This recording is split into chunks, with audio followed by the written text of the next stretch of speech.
লাশ এখনই সিআইডি কে ফোন দিতে হবে।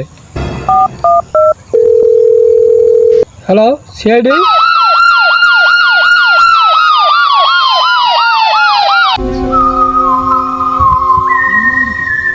দয়া এই লাশের চারপাশে খুঁজে দেখো, কোনো না কোনো সূত্র অবশ্যই পাওয়া যাবে এখানে। ওকে স্যার, আমি দেখতাছি। অভিজিৎ দেখো তো লাশের কি অবস্থা। ঠিক আছে স্যার, আমি দেখতেছি। স্যার আমি দেখি। আচ্ছা ঠিক আছে দেখো।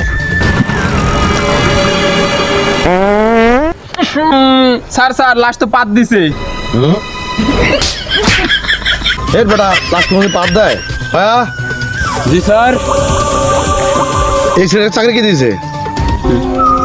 স্যার ও হইতাছে বড় স্যারের আত্মীয়। ও আইসি, না হলে তো চাকরি পাওয়ার কথা না।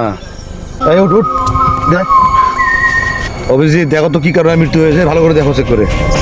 ঠিক আছে স্যার, দেখতেছি। স্যার আমি জানি আর কি কারণে মৃত্যু হয়েছে।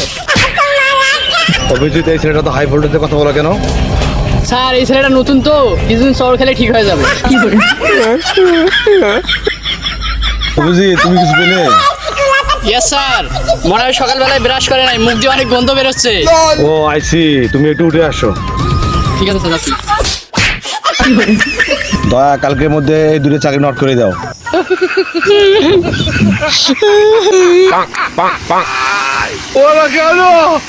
তুমি যে তখন বললা আর মৃত্যুর কারণ কি হয়েছে বলো দেখি। স্যার আমি তো বুঝছি আর অতিরিক্ত পাতদার কারণে পেটে নাড়ি ফাটি মারা গেছে। অভিজিৎ এক্ষুনি ছেলেকে আমার চোখের সামনে থেকে নিয়ে যাও। স্যার আপনি অত উত্তেজিত হবেন না স্যার, সব ঠিক হয়ে যাবে স্যার। ও আইসি, দয়া লাশটা তদন্তের জন্য এখনই ডাক্তার সালুকের কাছে পাঠিয়ে দাও। ওকে স্যার, আমি এখনই পাঠাইতেছি। এই চলো চলো আমরা দেখি। স্যার আমাকে তখন মারলো, দেখি লাশটা ভালো করে।